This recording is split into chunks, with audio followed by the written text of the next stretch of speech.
tulong sa anumang paraang minamarakat ng Diyos, mga kapatid. Alam niyo yung araw naman sa atin eh, mga kapatid, hindi tayo pipilitin eh, hindi naman tayo pipilitin. Pero, sige po, mga kapatid. Salamat sa Diyos. Ito po mga kapatid, palagi po namang bilin ng ating kapatid na Daniel, kapatid na Eli, nung siya po ay nasa kalagitnaan pa po natin. Palagi po natin alalagan ng ating mga kapatid. Sila po, marami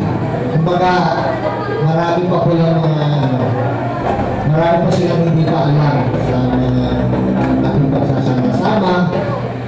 Sana pakisamahan natin na inform ko sila, maalalayan ko sila, paalalahanan ko sila, mga kapatid. Batiin po natin sila pagka nakakasalubong po natin sila. Alam niyo mga kapatid, nung naanit na po tayo sa iglesia, minsan yung mga kamag-anak natin, naaway na rin natin eh. Pagkapa naman dito pa sa loob ng ating worship hall eh, hindi tayo magkatiyan eh, ano mangyayari kayo sa atin. Ano po, magpapatibayan tayo mga kapatid. Magpaalalahan tayo. Ano po,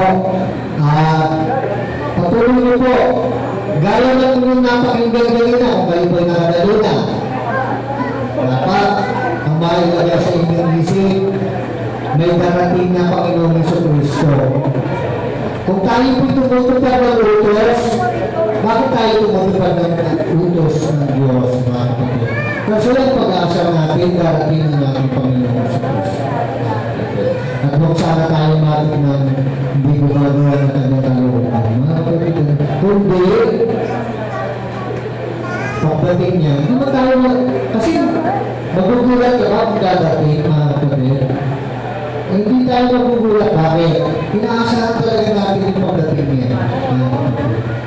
Inaasahan talaga natin. Kaya ka tayo gumagawa ng ating nalalakang katwiran, mga kapatid. So, mga kapatid, sa mahirap, sa masaya, tuloy lang po tayo, mga kapatid. At ang ating pong palaging panghawakan, may Diyos na nangako. Pagdating tayo ng buhay na walang hanggan na pinapangako sa kanyang mga kapatid. Yun po, mga kapatid, ang tuloy po. Sana po kapatid natin nagkaroon ng lubog sa puso para magandang po ng isa tanging awit sa mga anak natin. Ito po ay nanalo ng nakalipas natin ang petition ng ito, mga kapatid. Tawagin na nga natin ang ating kapatid na Beatrice para hatulan pa tayo. Ito po sa ito,